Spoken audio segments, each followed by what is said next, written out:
Just a quick disclaimer before this video, I am not a legal professional and I am not offering any legal advice whatsoever. If you have any questions, please seek your own legal counsel and do your own research into the laws in your area. Hello my lovelies, welcome to the Spirit Tarot and Healing Arts YouTube channel. If you are new, welcome back. If you are a returning viewer, I'm Rin, and today we're doing another quick-ish tarot PSA because I feel like this is something that really needs discussed right now, and it is a current event regarding tarot here in the United States. So here's the question. The question is tarot reading illegal here in the United States? The short answer is yes. In most of the 50 states that make up the United States of America, it is illegal to read tarot professionally. And there are even places where it's illegal to read tarot for anyone other than yourself, even for free, or at least that is what I have heard. I have never lived in one of those particular areas. Now, why am I bringing this up? Well, as some of you know, I'm originally from Pennsylvania. And just as a quick side note here, those of us from that state tend to call it PA rather than saying the entire name. So if you hear me say PA in this video, and you will, I am referring to the state of Pennsylvania. What many people don't realize is that PA has one of the stricter laws in the country against tarot readings, and a host of other things are in that same law as well. Whenever I teach tarot or do any tarot business coaching, I remind students that if they want to read for others, that they need to check their local laws before doing so.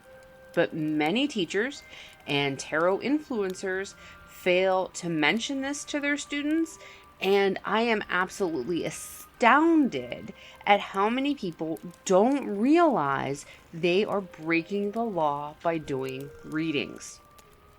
Here's what's currently going on.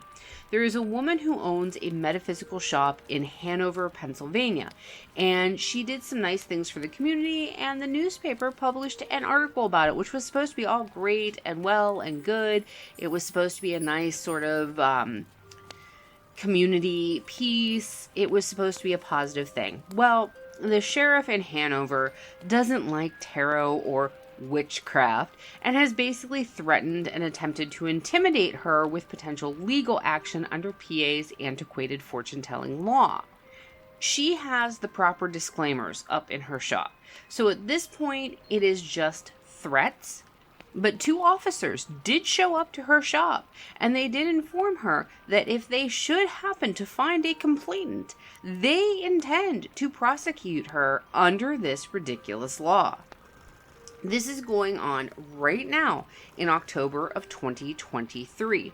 And I really think it's time we have a chat about laws concerning tarot and other forms of divination in the United States. For those who don't know how the U.S. legal system works, we have laws on the federal level, which mean they are countrywide. They apply to all states, generally speaking. There are times when they don't, but we're going to keep things real simple here because I do not want your eyes glassing over, because this is important information. Then there are laws at the state level. Then there are laws at the county level. Then there are laws at the municipal level, which are your cities, towns, villages, etc. On the federal level, we used to have what was called the Fraudulent Mediums Act of 1951. Which made any kind of fortune-telling for money illegal in all 50 states on the federal level. One of the things you need to understand about the U.S. legal system is that it is set up to be punitive, not preventative. That means our laws aren't set up to prevent crimes. They are set up to punish crimes after the fact. So as a general rule, the government didn't go around shutting down tarot readers and the like, but if someone made a complaint about a reader, then they could be tried under that law. And for those who don't know, that made fortune-telling of any kind a federal offense, and in the United States, those offenses tend to be among the most serious in our legal system. Again, not always. I'm speaking in generalities here. This act wouldn't be repealed until April of 2008. They finally repealed it because the federal government didn't feel that they needed a specific law for fortune telling, divination, etc., and that anyone who felt they had been defrauded by a medium or tarot reader, etc., had enough protection under our current federal consumer protection laws so that the law specifically for divination was no longer really needed.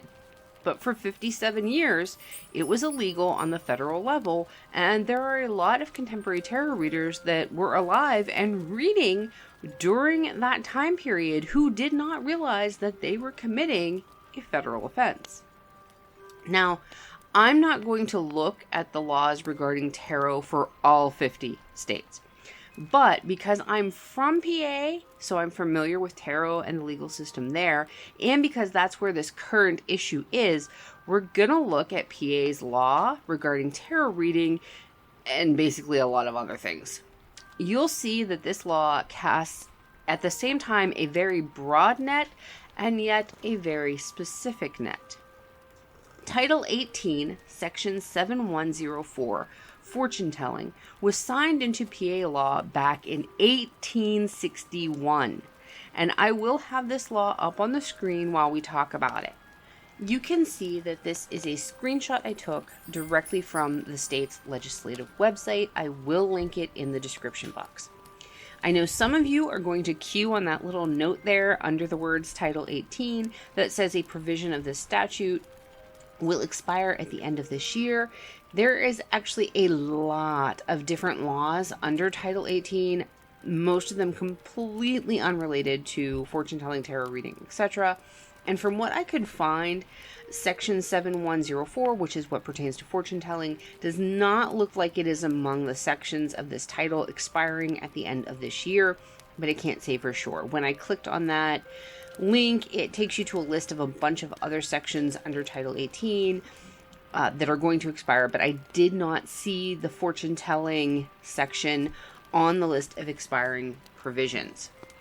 You can see in that first sentence there that breaking this law constitutes a misdemeanor of the 3rd degree in Pennsylvania, and in PA that means a fine of not less than $250 nor more than $5,000, or imprisonment, not exceeding 90 days, or both. So the minimum you can get for breaking this law is a $250 fine. The maximum you can get for breaking this law is a $5,000 fine along with 90 days imprisonment.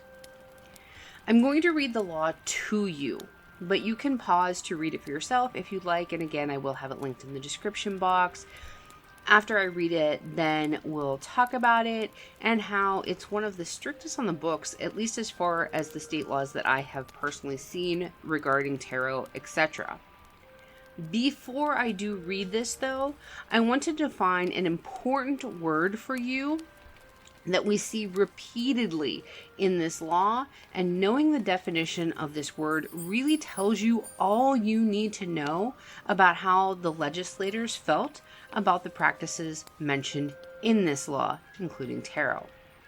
That word is lucre, and lucre is defined as money, especially when regarded as sordid or distasteful or gained in a dishonorable way. And so this really tells you how they felt about this.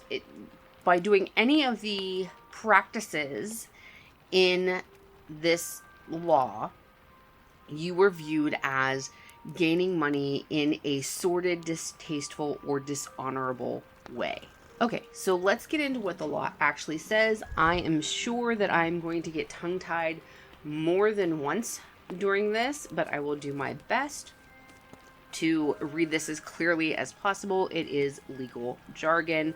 Again, it will be linked so that you can go read it for yourself, because I know sometimes with these things, it's easier for me personally to understand and retain what is in them if I read them for myself. But for those of you who are auditory or are in a situation where you can't go look it up for yourself, I want to go ahead and read this out loud. So, Title 18, Section 7104, Fortune Telling. Part A, Offense Defined. A person is guilty of a misdemeanor of the third degree if he pretends for gain or lucre to tell fortunes or predict future events by cards, tokens, the inspection of the head or hands of any person, or by the age of anyone, or by consulting the movements of the heavenly bodies, or in any other manner, or for gain or lucre, pretends to effect any purpose by spells, charms, necromancy, or incantation, or advises the taking of the taking or administering of what are commonly called love powders or potions, or prepares the same to be taken or administered, or publishes by card, circular, sign, newspaper, or other means that he can predict future events, or for gain or lucre pretends to enable anyone to get or to recover stolen property, or to tell where lost property is, or to stop bad luck, or to give good luck, or to put bad luck on a person or animal, or to stop or injure the business or health of a person, or shorten his life, or to give success in business, enterprise, speculation, and games of chance, or to win the affection of a person, or to make one person marry another, or to induce a person to make or alter a will, or to tell where money or other property is hidden, or to tell where to dig for treasure, or to make a person to dispose of property in favor of another. Section B, advertising as evidence. Any publication contrary to this section may be given in evidence to sustain the indictment. Section C, competency of witnesses. Any person whose fortune may have been told shall be a competent witness against the person charged with violating this section. Okay, I know that's a lot, and I tried to get through it with being minimally tongue-tied, but not only does this law prohibit tarot, but it also prohibits astrology, palm readings, rune or charm castings, throwing of bones. I mean, these legislators went all out to cover all their bases with this one. And actually, as I did this read through just now, I kind of wonder if this wouldn't even apply to water witching. Now, I have grandparents who lived out in the country. They had well water probably until I was in college. There was no city water option where they lived until then. And, you know, even my grandfather, who was a devout, well, I don't know that I call him devout, but he was a conservative Christian and didn't believe in any, you know, mumbo jumbo, witchery, witchcraft, fortune telling, any of that. But even he, I mean, everybody on the hill that they lived on, they swore by water witches in order to find where to dig their wells. And granted, the first well that he dug was probably in the 1940s. They dug another one later, but I think that was still prior to me being born, but I'm not sure. But anyhow, both times he needed to find water to dig a well, he hired a water witcher to do that. Water witching was a very common practice in rural Pennsylvania for a long time. There are still people that do it today. And as I was reading this time, I kind of wondered if water witching could even be tried under this law, because they did make it as broad as they could, but yet still specific enough to be a valid law. But that's just a little side note. So what does all of this mean? Well, you can do any of this stuff for free in Pennsylvania, so long as there isn't a county or municipal ordinance prohibiting doing these things for free. One of the things that I often see, and I saw people giving this advice, it's really bad advice too, in regard to what is going on in Hanover, is that a lot of people will give you the advice that you should label your readings as being done for donations, whether you let people decide what they are donating, or whether you say, I'm doing readings for a $5 donation or a $10 donation, or what have you. The problem with that is a donation is still a gain, because remember, this Pennsylvania law is very specific. You cannot do the reading for gain or lucre. So a donation is still a gain. It is also often in the form of money, which would still be considered lucre. and it would still violate Title 18, Section 7104. So just doing them for donations does not get you around the law in Pennsylvania. In fact, this law was purposefully written in a way that you can't even barter for a reading in Pennsylvania. If someone gives you, say, a dozen eggs for a reading, or you give them a reading in exchange for them giving you a review for your business or your readings, you've received a gain for that reading, which makes it illegal in the state of PA.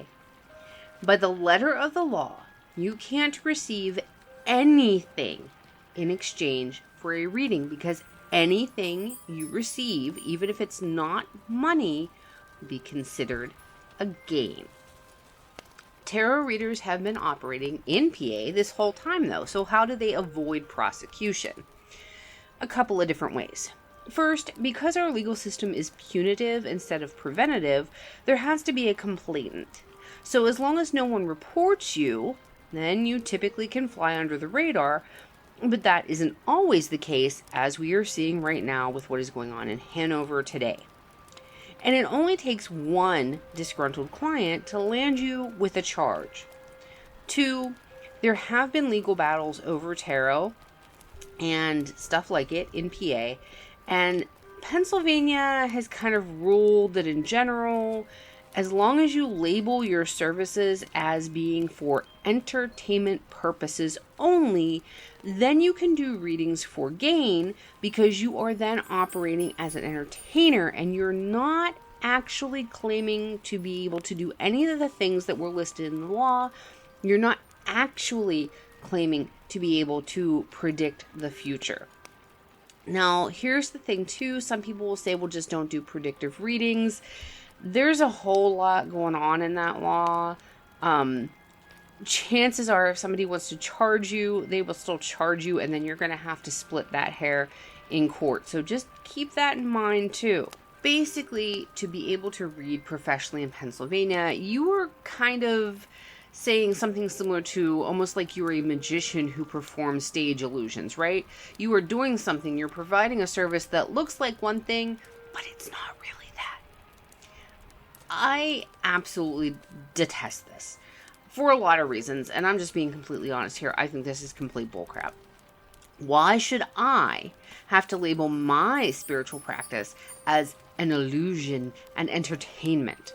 Especially when this law isn't enforced for Christians in the state who can go around spouting biblical or other Christian prophecies or predictions, be they directly from the Bible or ones that they have received from Jesus himself or have extrapolated from the Bible, or they've had some sort of Christian vision, something spoke to them in prayer. That's not prosecuted in Pennsylvania. In PA, you can go around as a Christian predicting the end of the world or whatever you like, so long as you say it comes from the Bible or the Christian God, if it is associated and done within the context of a Christian church, even if that church is, and we know that they are in most ways, receiving gain and or lucre from people, they are allowed to do this as they please, and they are not subject to this law, which is one of the big problems that people have with this law. In fact, if you watch the TikToks of the business owner in Hanover, it's so ironic because a couple of days after the cops came and threatened her, she got some junk mail that was from a Christian church. And I don't know that they're actually based in Hanover, but I believe were going to be in Hanover. I'd have to rewatch the TikTok to be sure of all the circumstances. But the cover of this Christian unsolicited mail was about Christian predictions and prophecies. But the Hanover sheriff isn't concerned about that. In Pennsylvania, by and large, you can go door to door with that stuff. If you're a Christian, you can be pushing it on others who didn't ask for it. You can be invading their space. But if you aren't a Christian church, you can't sit in your own shop, minding your own damn business, only reading for those who come to you seeking out a reading without risking garbage like what is going on in Hanover. So let's just call it what it is. In this particular case, it is religious discrimination. Other people have avoided using that term, but let's call a spade a freaking spade. That is what this is. The Sheriff of Hanover does not like her religious and or spiritual practices because they are not in alignment with his own conservative beliefs, and so therefore he is using an antiquated law to try to intimidate and coerce her into not practicing what she practices and not providing that service for fellow like-minded spiritual seekers in her community. Another thing to keep in mind about Pennsylvania and fortune tellers, psychics, etc. in general is that back in the 2000s, I don't remember the exact year, Philly went through and gave a cease and desist order to all psychic shops within the city based on this old law. Ultimately, it didn't go anywhere because most of, if not all of the shops had the entertainment disclaimer and the state decided not to pursue it. Basically, I think that ultimately the DA wound up saying that precedents weren't in the city of Philly's favor, so he wouldn't go through with prosecution of all of the shops. And I believe a big piece of his decision not to follow through was not just because of precedents legally in Pennsylvania and elsewhere, but because there were a lot of psychic shops in Philly, and that many psychics could consolidate resources and actually put up a really good legal defense against this law. And I think that that was really why it all kind of got dropped. It's much harder for us as readers to defend ourselves when they come after us one at a time, but when they came after a whole city at once, I think they knew they were really in for an uphill battle. Since I started reading in the 90s, other than the incident in Philly, PA's stance has seemed to have been just not to bother with tarot readers unless they got a complaint from someone who felt they had been defrauded by a reader. And the fraud really needed to reach a felony dollar amount before they'd really do anything with most of the situations. It was something that once in a while you'd see it in the news, someone getting prosecuted. Whenever I saw it, they were never being prosecuted under the antiquated law. They were always being prosecuted for felony fraud. And I think that that was kind of where PA went with things. They didn't want to bother with the legal headaches of the antiquated law, so they would just wait until it reached a felony dollar amount, and then it was about felony fraud, not about tarot reading or psychic readings, which then gets into a whole free speech issue. In PA, as long as you have the proper disclaimers about entertainment, the state generally doesn't feel it's worth the time and money to prosecute tarot reading in this day and age.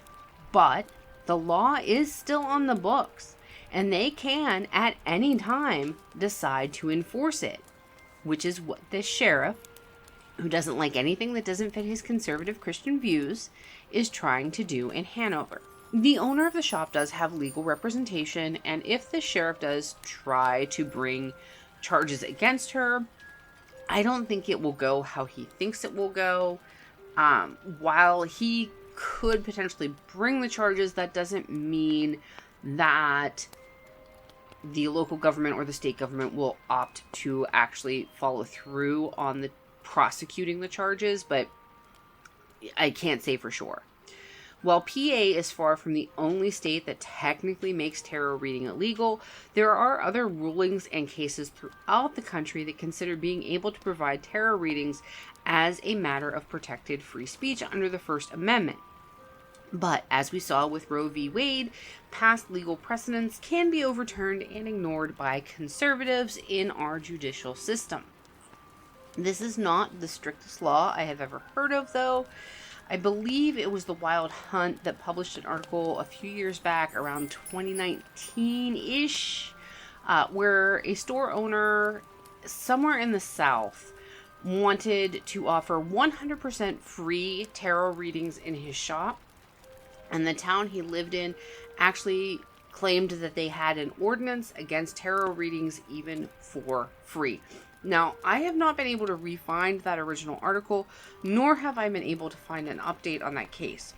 But I wanted to mention it here, not as necessarily showing a legal precedent, but because if you want to read tarot or anything else for anyone but yourself, whether you intend to charge for those readings or not, you absolutely need to check your state, your county, and your local laws on doing readings before you go giving anyone a reading of any kind, paid or otherwise.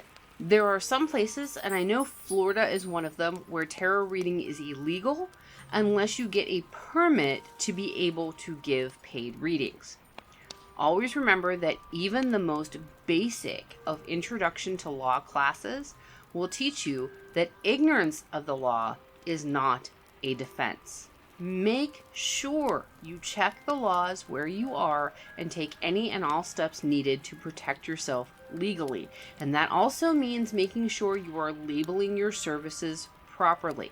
I talked about why you have to be very careful with the words counselor and counseling back in my horrible tarot business advice video. So if you've missed that, you should really go check that out too. I'll link it in the description box as well. And just because I was curious, the penalty for the first offense of mislabeling yourself as a counselor in Pennsylvania is about the same as being convicted of fortune telling, except that the minimum fine is $500 and the maximum fine for the first offense is $1,000, and it can carry the same amount of jail time as fortune telling. I will link that law for PA as well. Again, remember that when you check the links that I'm giving you, the fortune telling law and this law about counselors are specific for Pennsylvania, but a lot of other states have similar laws. I will also be linking a New York Times article about what is going on with the shop in Hanover, PA, and I will link a 2003 article from Free Inquiry about how the First Amendment is for fortune tellers too. I wanted to give you as many receipts with this episode as possible so you can see that I'm not just making this stuff up. These really are legal concerns that you need to take into consideration. The takeaways from this episode, if we can condense it down into just a couple bullet points, are yes, tarot readings for gain or lucre are illegal in most of the United States.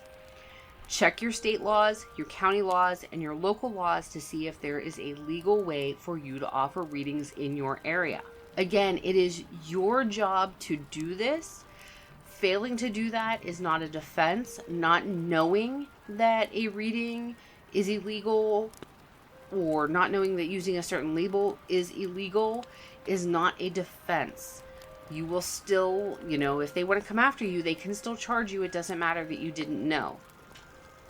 Make sure you are accurately labeling your services and labeling them within the confines of the law where you are. And again, federally, the Fraudulent Mediums Act is gone, but wherever you are in the United States, even if you're in the protectorates or the commonwealths, whatever, you need to check your state laws if you're in a state, your commonwealth laws if you're in a commonwealth, your protectorate laws if you're in a protectorate. And for those of us in the states, because I don't know that protectorates and commonwealths have them. I mean, there's the 4 commonwealths that are part of the 50 states, but Puerto Rico is also a commonwealth. So I don't know quite how the protectorates and the commonwealths are set up. But as far as states go, and the 4 commonwealths that have been adopted sort of into statehood, you need to check your state law, your county law, and your local municipal law, your ordinances. And if you're in a protectorate or a commonwealth that is not part of the 50 states, but still under U.S. Legal system or what have you, check your whatever applies to you for your local laws to make sure that you are doing things by the book. While I feel that these fortune-telling laws are absolute bullshit, I think that the federal government actually had the right idea for once. when they said that current consumer protection laws offer plenty of protection for clients and that we don't need laws specific to divination or fortune telling, the fact remains these laws are still on the books, and we can still be tried under them if someone gets a bug up their butt and decides to do it. So do your due diligence.